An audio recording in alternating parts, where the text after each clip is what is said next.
বাসন্তী পোলাও বানানোর জন্য আমি প্রথমে চালটাকে ভালো করে ধুয়ে, আচ্ছা আমি বলি, আমি কিন্তু বাসমতি চালে বানিয়েছি। ভালো করে ধুয়ে নিয়ে তাতে আমি হলুদ, চিনি আর নুন মাখিয়ে নিয়েছিলাম।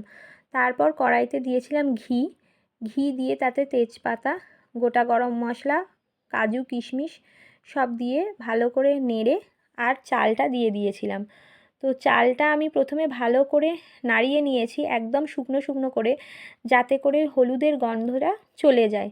তো ভালো করে নাড়িয়ে নেওয়ার সময় দেখবেন যে খুব সুন্দর একটা গন্ধ বেরোচ্ছে। তখন আমি পুরোটাই কিন্তু দুধে দিয়েছি, জল দিইনি।